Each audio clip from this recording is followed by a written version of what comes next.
Welcome to the Redirect Podcast. My name is Abigail Freshley. And I'm Emily Rojas. The Redirect Podcast is a show where we shift the conversation back to books.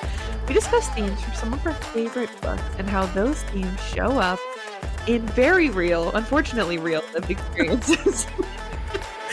So on today's episode, it's Election Day, baby, and we're coping with our crippling anxiety and terror by breaking down the book characters we would vote for. We would. But first, before we get to that excitement, if you have been enjoying the podcast, we would humbly ask that you support us in a few simple ways. First, you can leave us a 5-star review on Apple Podcasts and let us know that you love the show. We'd also love for you to follow us on Instagram and TikTok at Redirect Podcast. And if you really, really like the show, today would be a great day for you to listen to this episode and share it with a friend who could use like a break from election news. Yeah. And share our show with a friend. It's always fun to add you guys to our community and listenership. So we plotted and planned many iterations of this episode. We did. We felt like I think at first, yeah, you go ahead. Well, I think at first we were like, okay, let's do like a political memoirs episode. Right. That was our first idea. And then I was like, oh, let's do who would book characters vote for. Yeah. Which is funny, but also kind of like could easily get depressing. Yeah. So you suggested what book characters would we want to vote for? Yes, for president. So I think that's a good solution. We felt like also like we can't ignore that this is coming out on election day. It would be weird to do something not related, I feel like. So here we are. We're giving you people what they need. And I want to say about my approach before we get into like our picks is that, you know, some of my book characters maybe aren't American or are from like a fantasy world or something like that. Yeah. And so the way I approached it was like, they are the principal governor of their place. So if they were British, then like I would say, oh, they would be the prime minister. Right. Like I would want to vote for them to be, instead of them being the president of the United States. That's the way like I mentally did it. I like that. I will say none of mine are American and canonically. And I did think though of president, we're just going to bend the rules that someone who isn't born here could be, or like maybe it's a fan fiction AU where these people were born in America. So, and OMG, I just noticed you're wearing your I voted sticker. I am. I voted today. I felt like I couldn't come on and record this episode and be like, yeah, I haven't voted yet. Come on. So how was your voting experience? It was a great experience. So I'm new to voting in Georgia. For most of my adult life, I have been living in Tennessee, and I have voted before just absentee in Georgia. So it was very fun. Way more fun than Tennessee voting. Big city voting, I feel like there's a lot more amenities, like it's way more organized and a lot more volunteers, a lot more energy. I like the stickers kind of better. Like, look at the other people in line and you're like who are you voting for? Are you I will say there was someone with no shoes on, which was disturbing to me. But good for you. You got out and voted. But yeah, it was a good, like took me like almost an hour total because there was a long line. Everyone was really nice and I had a great time. So get out and do it. It's not too late. If you're listening to this on election day, you can still do it. Get your sticker. And did you go to a public library? Was it a library? No, it was at the like Cobb County election headquarters or whatever. I don't know. That's the closest place to me. So yeah. Yeah, we're all about to become super familiar with Cobb County. Yes, we are.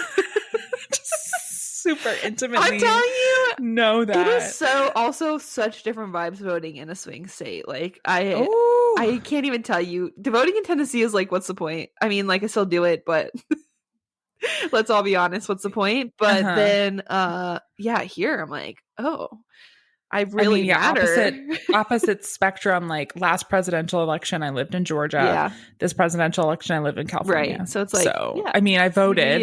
Yeah. But also, like, I just want to say, moving from like voter suppression capital of the United States to California, there are noticeable differences. They mail everyone a ballot. That's crazy. Like 6 weeks before the election or something like that. And so I've actually, and then if you choose not to fill that out and turn it in, you just go and vote. Sure. Go in person at wherever you want to vote. But I really like voting from home. Yeah. because I can like have my computer Right. open and like I'm doing research as I'm doing it. Yeah. And like have my voter guides up and like all the different things I'm reading. And then you just, there's like a million ballot drop boxes. So I just go drop it off. That's convenient. I will say too, and it's so easy. You don't have to request it. It's even different too. Like Tennessee, you have to like be on death's door to even qualify for an absentee. At least in Georgia, you can just ask for one. Like they don't send them automatically, but you can ask for one and get one. So it's so crazy how it's so different state by state. So I had a great time in Georgia. I'm an elitist. They send me so much mail here. Like they really want your vote. There are people knocking on your door. It's crazy. Oh, calling, texting. I feel elite. And like, just to be clear, I mean, I hope that this is clear, but we're good guys. Like we put a lot of energy and excitement around voting for Kamala Harris. Yeah, exactly. Just like be like, let's just say the quiet part out loud. Yeah, we are. This is the way we're going. Yeah. So, okay. Notably, and this may get cut from the episode, Emily and I were together the night of the 2016 election. It was my 21st birthday, by the way. It haunts me to this day. So she and her now husband came over to my apartment, my college apartment in Tennessee.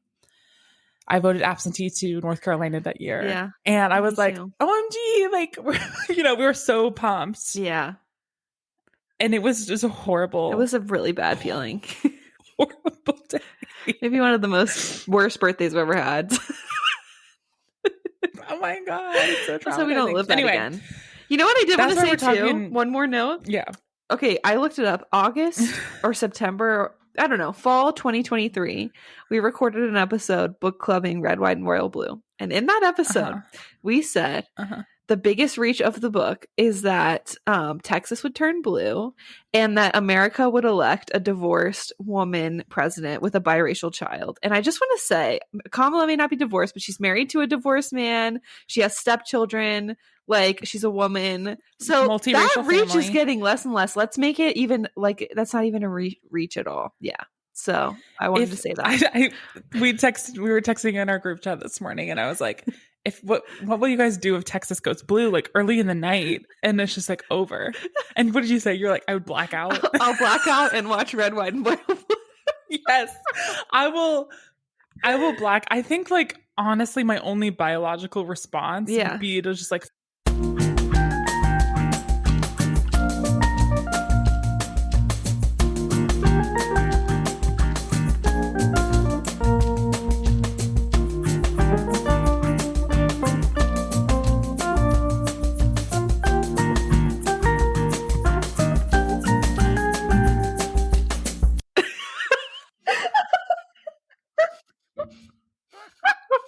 We're just here to escape to imaginary worlds and talk about fake people we would like to vote for as president. Yes, I needed this episode today. Me too. It's going to be so fun and get out of my head. Yeah. All right. Do you want to go first? I would love to go first. Okay. So this is actually my first pick is the character that inspired me to suggest this episode because I was thinking about this person and I felt like this would be hilarious. So it's Carlisle Cullen. Okay. What? Okay. Yes. Is he not born in America? Yes. Two. Does he have some? Oh my God. I'm so glad we didn't put this in the outline. Okay. Does he have problematic connections to a Confederate soldier? Yes. Okay. So we'd have to get past those two issues. But hear me out. Was he a former member of like a weird oligarchy? He left that community. Of murderers. Yeah, whatever. That's far in the past. Okay. Hear me out. We would save so much money, number one, on Secret Service protection because he's immortal. Okay? Assassination attempts are on the rise. You can't shoot this guy. He's literally indestructible. So we fire all the Secret Service people. No need for him. You know? You just get his vampire family to be there in case the Volturi shows up. Number two, I do think Carlisle is one of the most principled people in any book I've ever read. He literally invented not being a blood-sucking vampire because he couldn't stomach killing people. Like, that didn't exist before him. He paved a new way. He's like, I'm going to eat animals. I'm going to be, quote, vegetarian, unquote. So he seems like a very chill, principled person. He's got the healthcare background, which I think is great. You know, Dr. Cullen. Has there ever been a doctorate holding president? Is that a stupid question? Like a medical doctor? No, just any kind of doctor. I guess I don't think so, president but I'll Google. as a title supersedes doctor, so why would we call someone doctor president, you know? But I just think that's a great quality. He's educated.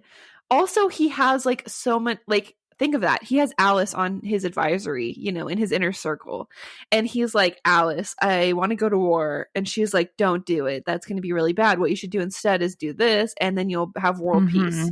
So she's predicting the future for him. Edward, he can read the minds of all our enemies, our allies. He knows what's going on. You know, Jasper, we're gonna forget about Jasper. He can't be around. I'm gonna poke a hole in this, though. Okay. I think what his opposition would say is, with at best dubious consent, he decided to take Esme and Edward and just make them immortal. But they were going to die anyways. So he really saving them? Yes. He was pro aborting Renesmee, right? Yeah, he's pro-choice. Okay. He was not pro. I think he was like, whatever Bella wants. Isn't that what you want? Like, yeah, but he wasn't in like the pro-lifer you have to give. No. He was like, whatever you want, I'll be there for you. I'll take care of you. If you want to save this baby, I'll help you save it. If you don't, I'll help you out. This is a really, really crazy, like, bold. Also, he never has to sleep. Okay, think of how stressed out presidents get. They work tight schedules. This guy never has to sleep. He can be working overnight. He's like running at the speed of light. He is super strong. He can do all his own decorating. Think of the Christmas decorations that Esme would do as First Lady. It would be the biggest Christmas blowout we've ever seen in the White House. Anyways, for those reasons, I pick as my first choice Carlisle Cullen. Once again, we are going to have to get rid of Jasper. He cannot be around. We can't have a literal Confederate soldier walking side by side with the president. He's the Donald Trump Jr. of the. Yeah, we got to just put him away. He can just stick to the side and not comment on anything. So other than that, we're good. I also want to just close the loop on this.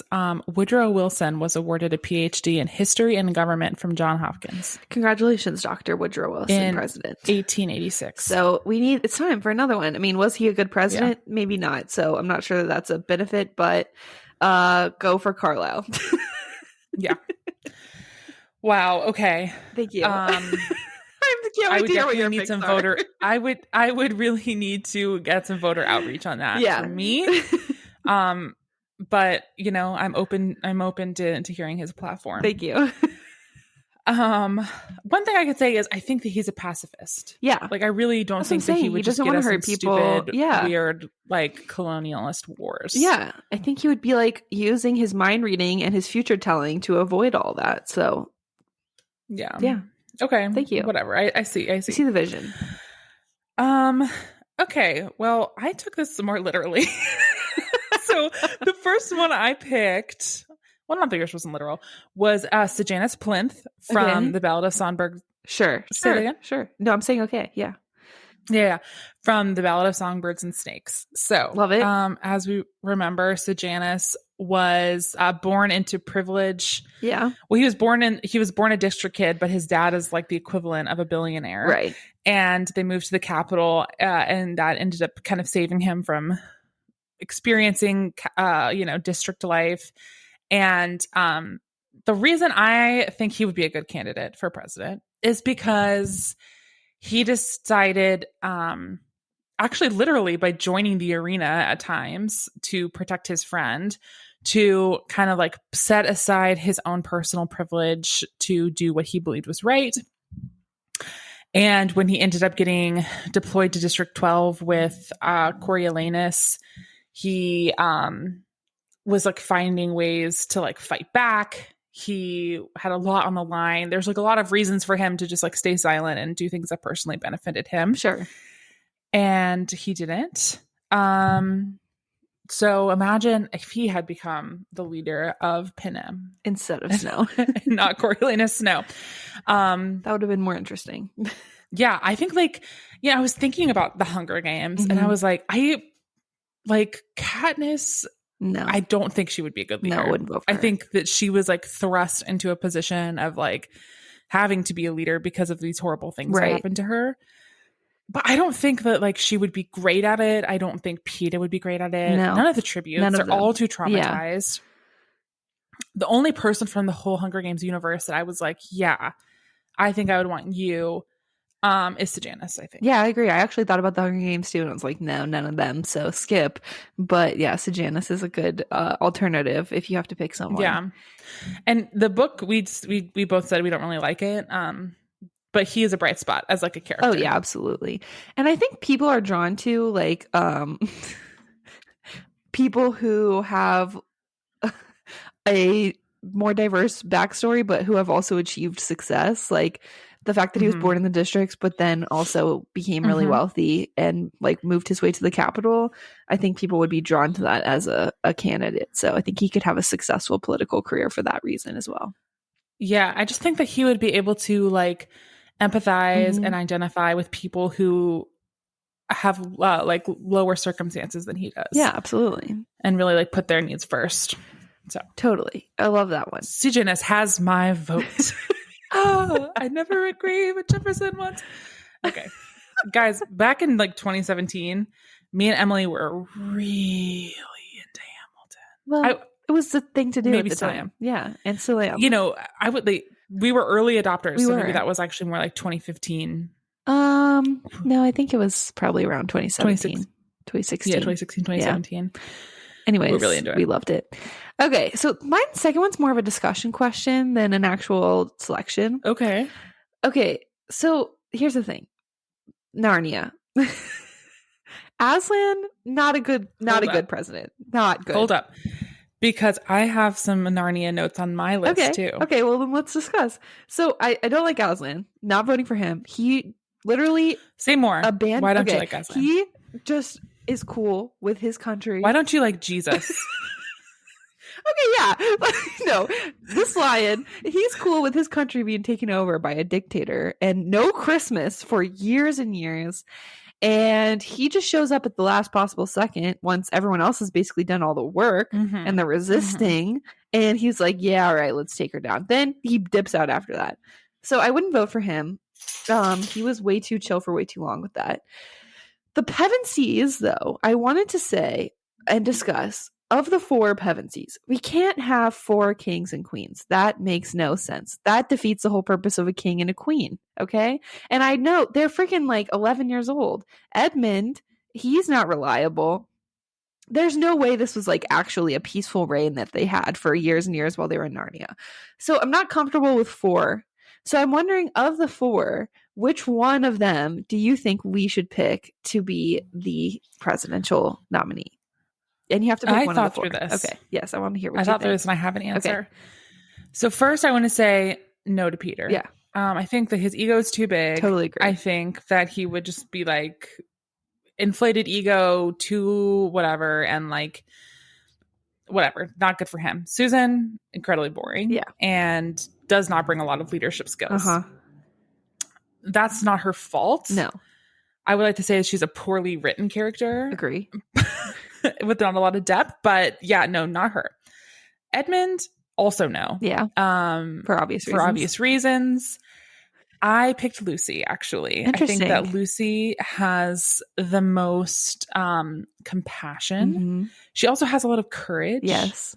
You know, to like wield her little dagger and like run around a battlefield healing people. And a lot of curiosity. I think that was another thing I wrote down. I think she approaches life with curiosity and other people's points of views with curiosity. The way that she wasn't afraid of Mr. Tumnus when she met him. She could have been very like xenophobic. She probably should have been. Let's be honest. Yeah, probably. Hey, and, you know, with the beavers and everybody else. But she was like, I'm going to approach you with curiosity and try and understand your worldview. Sure. So, yeah, I think I pick Lucy. I like that. Actually. I think I'm going to argue with you and say, what about Edmund? Because I know he makes his mistakes, but he comes around and he, I haven't thought this through because I wasn't planning on picking Edmund, but it just, as I'm thinking about it, I'm like, he tried, the other path. He was a kid. And I think he learned from those experiences. Lucy, to me, seems a little naive to maybe a fault. And maybe I want someone is my president who's a little bit more cunning, a little bit more like has learned his valuable lessons in life. And it takes a lot of courage actually to admit that you were wrong and to come back to your siblings and be like, you're probably going to hate me forever because I did sort of empower this evil dictator and trap you guys all here. And she's trying to kill us all. But I am sorry for that. And now I believe in Aslan. And remember that moment in the musical when Aslan's like, look into my eyes. Yes, I feel like you learned a lot from that experience. And me and Emily, also side note, we're also in a Christianized, an even more Christianized musical adaptation of the Chronicles of Narnia. And when Aslan went to the stone table, what song do we sing? Like a rose trampled on the ground, you took and thought of me. Yeah. It was lit. That's what I'm saying. I think he learned a lot from that experience. I don't want pre-experience Edmund. I want post-experience Edmund. So I think Lucy is just a little bit like, okay, like stop going with strange men. Stop going into weird closets where you don't know where you're going. You're kind of dragging us. Like, is it really Edmund's fault or is it really Lucy's fault that they all got thrown into danger? Let's see. So I'm pro. I'm going to say those are valid points. I think Edmund would be better suited as like the Speaker of the House, or as even, the chair of the DNC, or a campaign manager for Lucy. I think he has a lot more political savvy and ruthlessness. I agree. Okay, and think about someone like Nancy Pelosi, who is like really understands power. Right. Okay, I'm with you on that. I think that, like her or don't like her, she's really understands power and influence and like when to play your cards and how to play them. Yeah. I think that he would be better in a more political role like Speaker of the House. Okay. Yeah. And Lucy's like the front woman, but he's like the brains behind the operation. Yeah. Well, she's steering the values of the country. She's steering like the political agenda of her coalition. Yeah. And he's more like pulling the gears to make it happen. I don't think that Lucy has the ruthlessness or political savvy to pull the right levers. I like that. Okay. I'm with you on that. Who were you originally going to say? Honestly, I didn't really have an answer. I was just thought we could talk about Okay. I do like, to me, Susan is actually a compelling character, even though obviously she, is like in hell at the end or whatever. But like the older sister, like what could she have been had she not had to be the older sister, And what like I said, it's not her fault. She was just made into this like matronly caregiving character. Yeah. And I mean, I would be too if my little brother was like, enabling a dictator and my little sister was going into strange men's houses and taking tea from them and getting drugged. And my older brother thought that he was like all this shit, you know what I mean? So I feel for her. But yeah, Peter is no. I'm not even considering him. Okay. Yeah, no, not even close. Yes. Peter is like, ick. Yes. I just wanted to bring them up because I feel like the idea of having 4 kings and queens and that actually being peaceful is like truly insane and one of the dumbest things ever decided. That are siblings? Yeah, 4 siblings. I don't know. Some of y'all get along with your siblings. But enough. There was a lot of discord in like my house growing up. Right. Between my siblings. We chased each other around with knives. Right, like you know what I'm saying? They were also children when they started becoming like it was not as adults that they became kings and queens. And even if you do get along with your siblings, do you get along with them enough to rule an entire nation? I don't think so. I don't think so. So, thank you. We have to pick one. That's what I'm saying. All right, what's your second choice? Okay, let's see. Where else should I? Where should I go next on the list? I don't know. My next is going to be the first ever wife and husband, president and vice president ticket. Amazing. It's going to be Joe March, the president. Okay. And the professor as Veep. Love it. Joe is tenacious. She is a boundary breaker. She is brave and has a strong moral compass. She was willing, under the gentle persuasion of her mother, to give away her Christmas breakfast to kids who, eventually infected her sister with the disease that would kill her. And she is gonna put her principles first. Also, I think she does need someone to ground her, and that's what makes her relationship with the professor so great, is that he's able to ground her and help make her better and help her refine her big feelings and bold ideas into things that are more actionable, and takes a little bit of her ideas to the refining fire. So I want them to be the president and vice president. I love that suggestion. I think... and they're abolitionists. Yeah. So they're ahead of the curve, Yes, 100%. It's like Ben and Leslie. Like, how did they decide which one of them got to run for president? Like, imagine the discussions in that house, how do you pick if you end up marrying I think that's the key. If you're in politics, you can't marry someone who's also ambitious politically, because that would just be insane. Like, what if you both want to become president? Only one of you can be president, and then the other one has to be first spouse, which is kind of a joke, Yeah. So you just have to give up I your love ambition. that story about I know, ever literally since November 6th of 20 or November 9th of 2016, people are like, oh my God, all the, neolibs are like, Michelle Obama should be president. Yeah. Let me assure you, she does not want to be president. No. But I love this story where she told when they went to that restaurant and her ex was the owner of the restaurant, and she went back to talk to him, and then Barack was like, oh, think about that. Like, if you had just married him, this would have been your life. And she was like, no, if I married him, he would have been the president of the United States.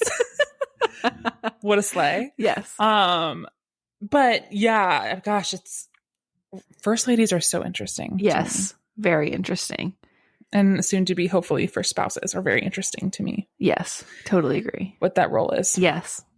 Okay. My last choice is Hermione Granger, but specifically the version of Hermione Granger from Draco Malfoy and the Mortifying Ordeal of Being in Love. Yes. And here's why.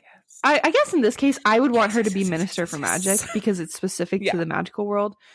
I want her because I think the magical world has a real problem with muggles. Even once Voldemort is defeated, whatever, Grindelwald's defeated, they don't ever address these underlying muggle prejudices that cause... There's no reparations. There's no reparations. There's no even fair trials. There's no let's do a reporting on what happened, to cause within a few decades 2 different Hitler adjacent... What was that? I don't know. Note for the audio, Emily just was talking and a bunch of balloons went across her screen. 2?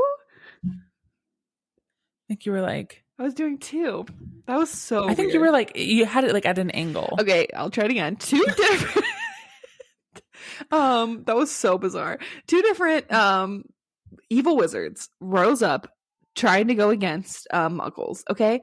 And also, I think it's weird that the wizarding world, which is objectively incredibly small compared to the muggle world, I think it's weird that they literally do not do anything that muggles do. They don't have any muggle technology, muggle culture, because you know why? America is over here, the rest of the world is over there, but I feel the rest of the world is infiltrated by American culture, especially with Hollywood movies and music. So it makes no sense to me that the wizarding world doesn't have those same infiltrations from their muggle counterparts.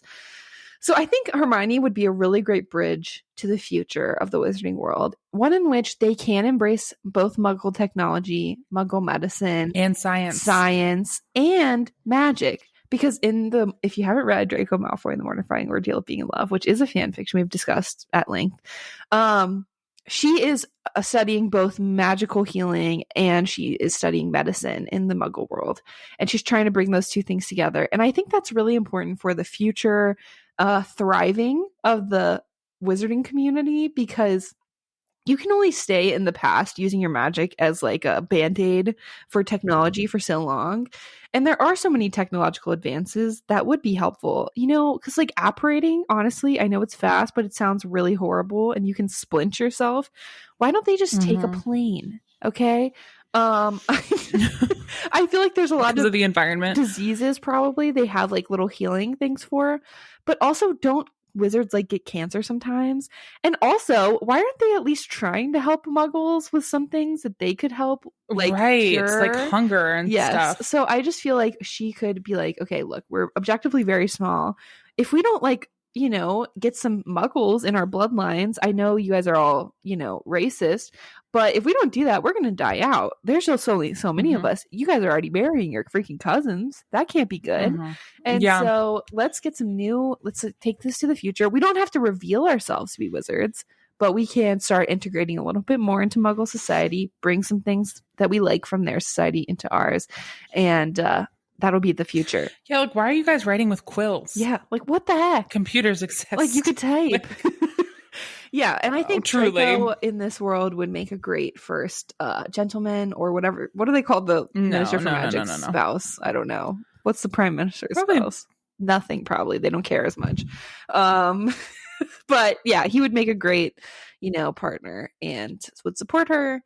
And he's also got the like appeal of like the old wizard family for all the racist wizards. They'll be like, oh, a Malfoy, he's endorsing this, so we can safely do it. You know, he's creating that permission structure for the racist wizards to endorse her and support her. It's still just First Lady. Oh, cool. So he could be the first gentleman of the Minister for Magic. Yeah. So, and she's friends with Harry Potter. I mean, that's got to get her some points. Yeah. So yeah, that will be hugely helpful for her campaign. Yeah. So I would definitely support her. This one is specific. Like the other two, they can come over to America and be president. For her, I do want her to be for Minister for Magic because I think it's really important for the Wizarding world and for the Muggle England.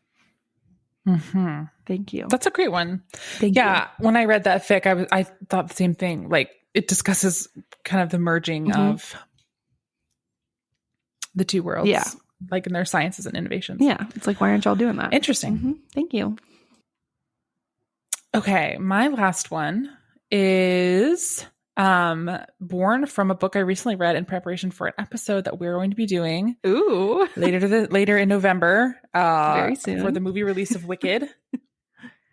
So I read Wicked, and I won't, for that episode, I won't spoil my general thoughts about the book because we'll talk about it then. But I actually think that Book Elphaba would make a pretty decent leader. She is flawed. Yeah. Deeply. She's rough around the edges. But I think a lot of that is just kind of due to like being weird. Right. And like being outcast from society. Yeah. But through the whole book, her North Star is capital A animal rights. So it's animals that are like in Oz that are like sentient and can speak and whatever. And like there's this whole movement in their world to get them to like be treated like your regular farm animal kind of thing. Right. And like kind of enslaved or like, you know, killed or whatever. Right. And that is her North Star throughout. She, you know, all of her studies and like everything that she does that in the main story is kind of disguised as like her being wicked and bad is because she's fighting against this oppressive regime against capital A animals. And she's weird and she's socially awkward and she's a little off-putting. So I don't know if she would make an amazing candidate. Sure. Could be difficult to get her elected. Yeah. She's not great at retail politics. Not great with the grip and grin or anything like that. But I think she would be actually a good leader. She's very smart. She's compassionate and she has strong values. And also, like, she's not afraid to make an enemy when she needs to and to stand up to power. I like that. She'll tell people to like sit in their place. She's okay with disagreement and she's okay with like tension. And I think those are things that you need in a leader.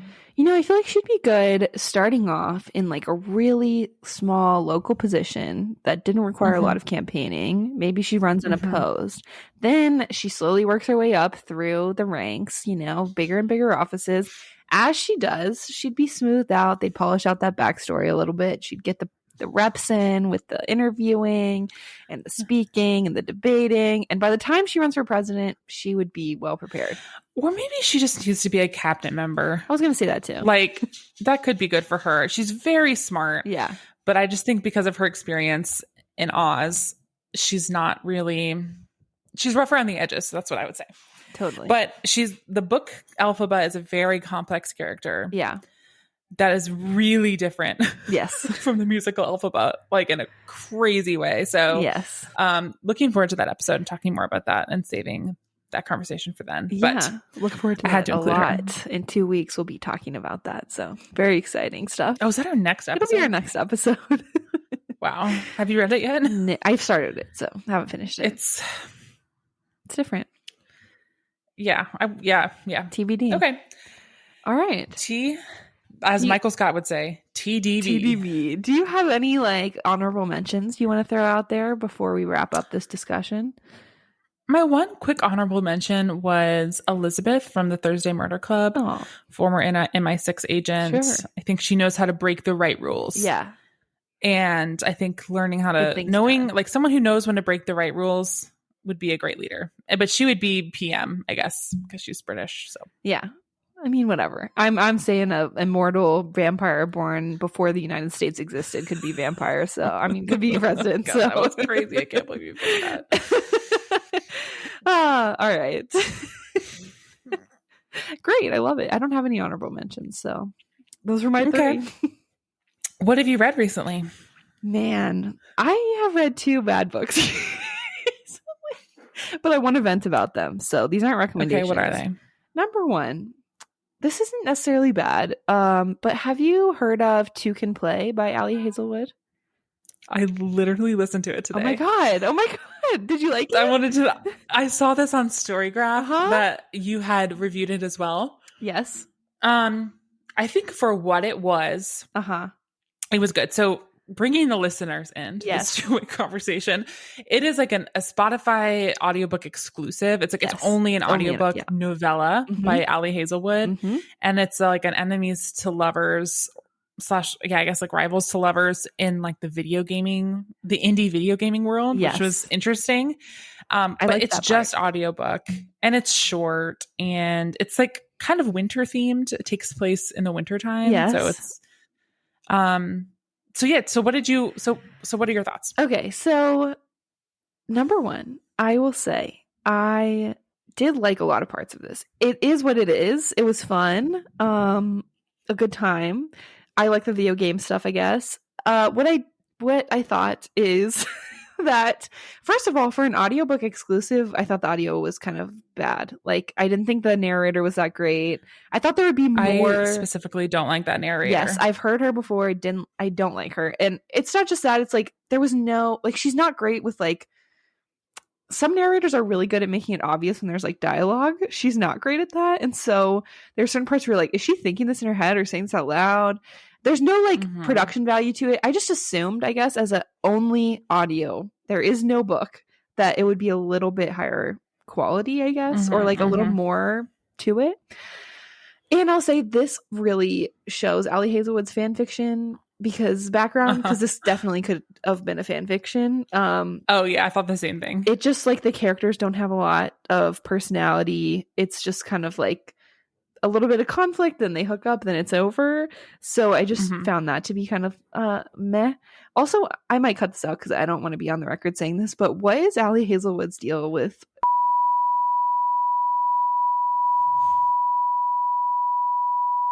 like every single book? I think that this all derives from is it every single one? I'm trying to remember if Not in Love she did this, but it's definitely a theme. I think it all starts with Adam Driver. Yeah. Like that's her thing about him. And the Kylo Ren thing. Sure. Here's what I'll say. I think I'm so forgiving of like a novella especially like a seasonal, like special thing. Right. Like okay, I would probably be a lot harsher on it. There's no page count. So, but like, let's say that it was an 8-hour audiobook. Yeah. I would be a lot more critical. Absolutely. This was a 4-hour audiobook. Yeah. If you listen to that on 1.3 speed, it goes a lot faster. Yeah. So, like, to me, I was just like, oh, this is something I could do in like 2 sittings of doing a puzzle, right, or, you know, cooking or cleaning my kitchen, right, or something. It was like quick. That. So, like, it, wow, whatever. I just was like, I liked it. And I was thinking about my rating system for books today. Because after I rated this, I saw your rating. You gave it 3 stars. I did. I gave it 4. Okay. I was thinking that the star system for people, really, there's so much subjectivity in it. And I was thinking, like, okay, what does that mean to me? One is like, this book offended me. Yes. Yeah.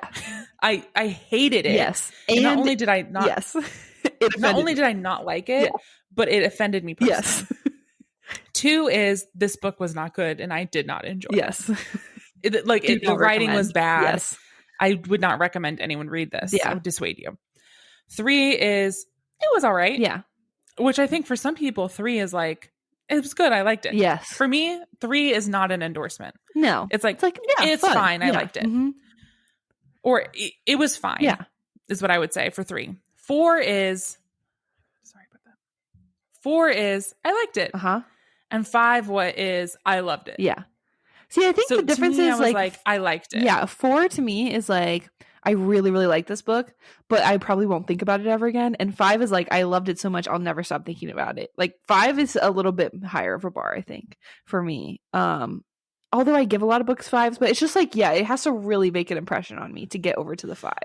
Like some of my favorite books I read this year, I put 4 stars. So 3 to me is just like, 4. I mean, sometimes I rate them 4.5. It's like, I really, really, I guess maybe that's it. 4.5 for me, because I think the jump from 3 to 4 to me is pretty big. Yeah. 3 is just like, okay. Yeah. And then 4 is, I liked it. And then 5 is, I love it. I really this was one of my top books of the year. Yeah. Yeah. Agree. Okay. So you gave it a 3. I gave it a 3. One other book I read on, I have to get a call for help. I texted you about this. Wait, hold on. Time. Would you recommend that people listen? Yeah. If you like fan fiction, pretend these are your 2 favorite characters and not real people that she's trying to flesh out, and you will really enjoy it probably. Like, it's fun. It's short. It's like, it's all about this situational thing. It's like you can do a self-insert basically. Yeah. Okay. This one, I have heard so much about Abby Jimenez, and as have you, I'm sure. And so I keep saying I feel like I need to read her books because, you know, I feel like everyone's telling me to read her books. And so I read The Friend Zone by her, which I have since learned is her first book that she ever published. So I think that does contribute to it. Okay, this is the first time I've ever been compelled to like write a full review because I hated this book so much. First of all, what did you give it? I gave it a 2.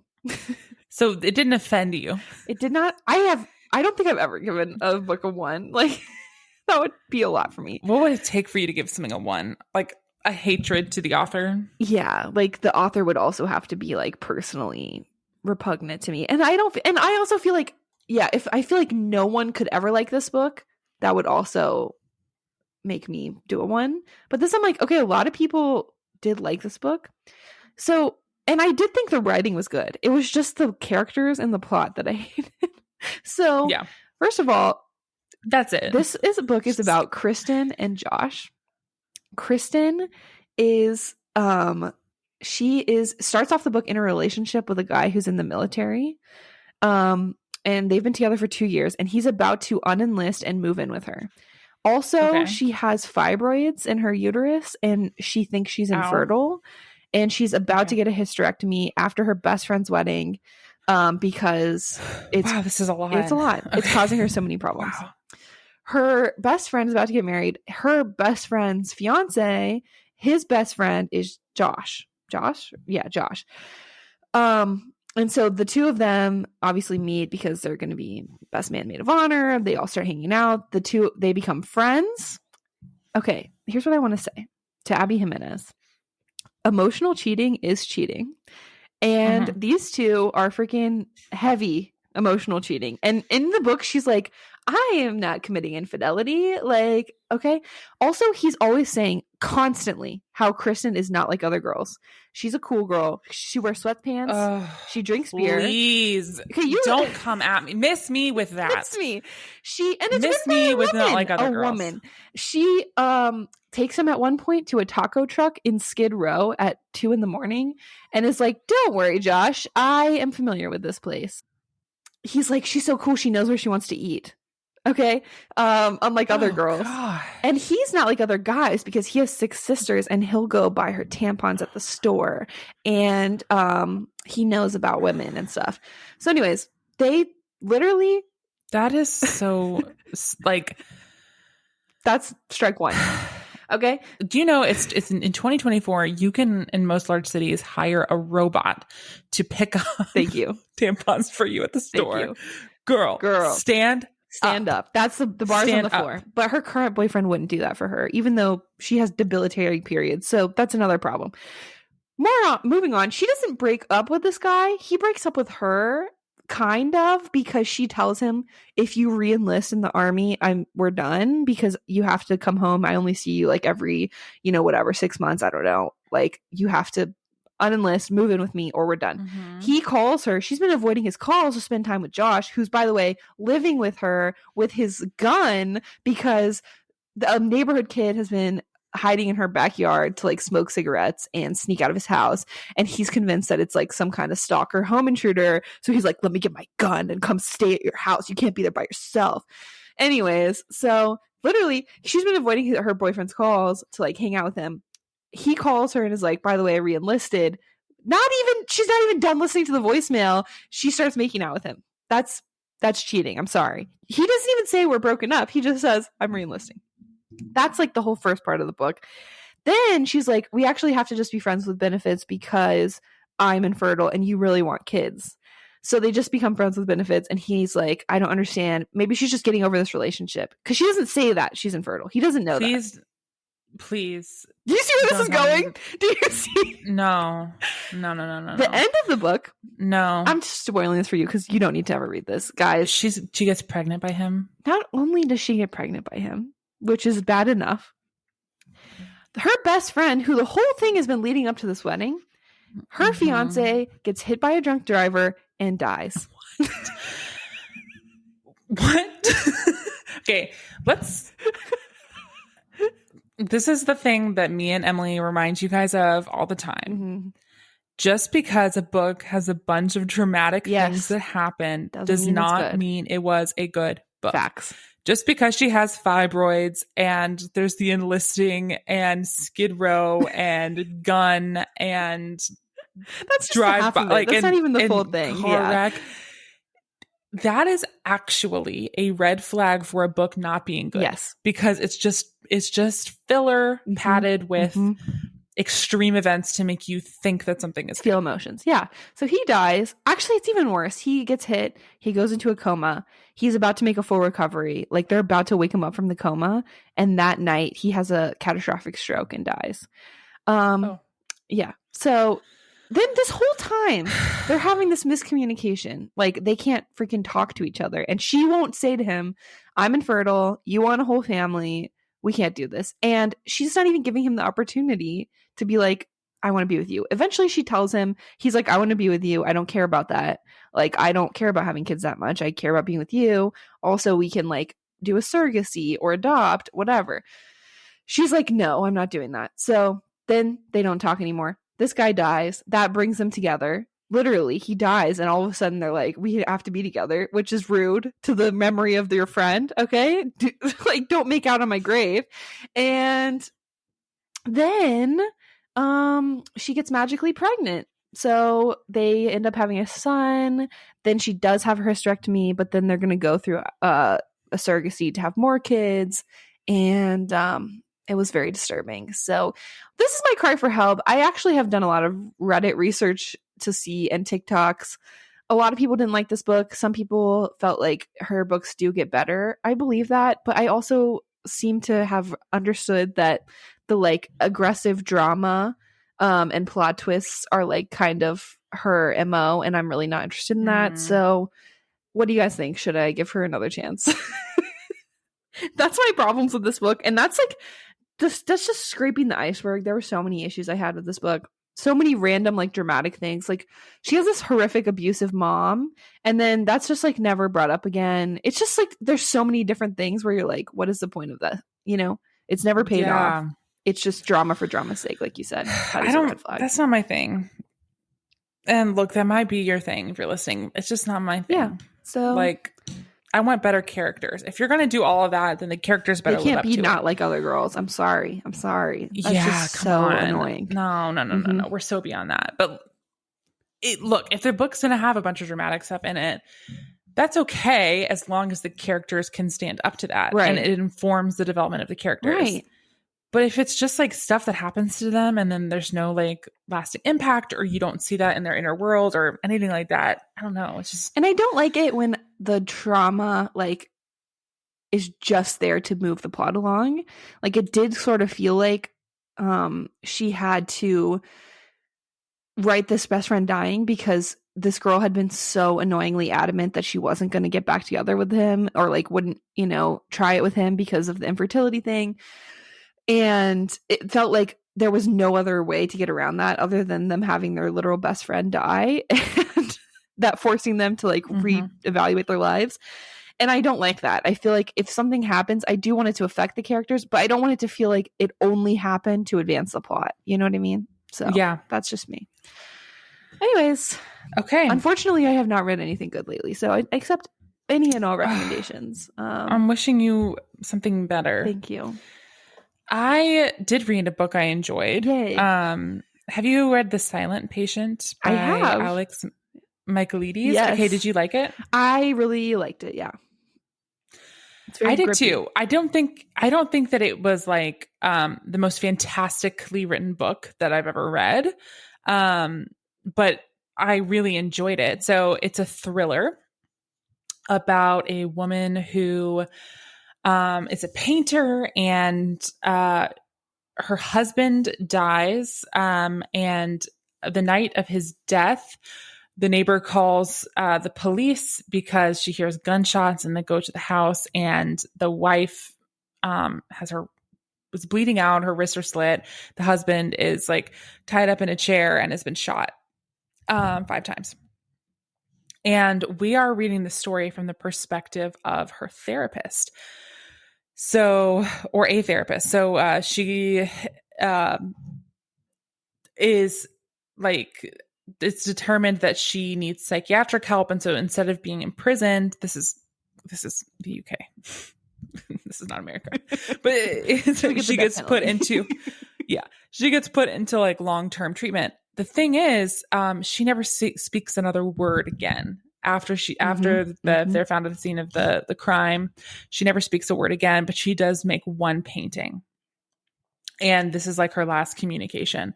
And so we're told the story from the perspective of a psychotherapist who is really interested in this case and applies to work at the hospital that she's at, specifically so that he can provide treatment to Alicia, the main character, or the woman, and see if he can get her to talk. Yes. And it's very fast moving. Yeah. Quick read. Very readable. Very. Good twist. Yeah. Great twists, interesting characters, interesting setting. I think it's a great time of year to read it. I enjoyed it. It was 4 stars for me. Yeah, this is a great one. I feel like if you're also like just getting into thrillers, this is a really good place to start because it's kind of like the platonic ideal of a mystery thriller. It's really fast paced. It's got a good twist that I didn't see coming, but I know some people probably did. I mean, I knew a big twist was coming, so I was trying to figure it out. Yeah. And I think I got pretty close. Yeah. Like there's enough, but I didn't get it quite right. So I think this is a good place to start. Yeah. And it's super fast to read. So I think this is great for a lot of people who are getting back into reading too. Like it's a quick, fast paced read that you can. Yeah, just the devour. chapters are really short. Yeah. Which helps. I Like love that. they're 2 or 3 page chapters. So you're like, oh, I should read one more. Oh, I should read one more. And then you're flying through the book. So yeah, I really enjoyed it. It's not, again, for me, it's not 5 stars because it's not like a book I'm going to be thinking about forever. Yeah. Right. But it was Great. really good and Yeah. I liked it. Yeah. Love that. So book. Totally agree. sorry, I could not recommend anything else. No, it's okay. I've got so many things on my TBR and they'll be good. These just 2. And honestly, the Ali Hazelwood one, like you said, it was like fine. It was like For what it was. it was fun. It was a really fun audiobook. So Also, it was short, which Yes. is helping me. yes. I Oh, am- that reminds me. I met my reading goal for the year. With these 2 terrible books, I have officially finished Oh, 50. So that was my goal. And I wanted to share that. So we'll see how far I get. Amazing. Yeah. I know you could really Let me you ramp could it push up. yourself the next 2 I months. could. I feel like I've been increasing have to. as the years gone by. So we'll see. That's good. Yeah. Okay. Yeah, I am pushing myself to try and reach the goal that I'm secretly doing. That I'm not officially doing this that I wasn't going to do. But now I want to do it, but I really am I'm having to step on it Yeah, because there's only 2 months left of the year. I know. Yeah, here we go. I gotta step on it. This is the reading time of year, though. I'll read a lot of books Yeah, in November. like let's December, do it. so- Let's lock in. Yeah, lock in. All right, y'all. All right, bye, y'all. See you on the other side. Catch you on the other flippity side. flip. Bye. Bye.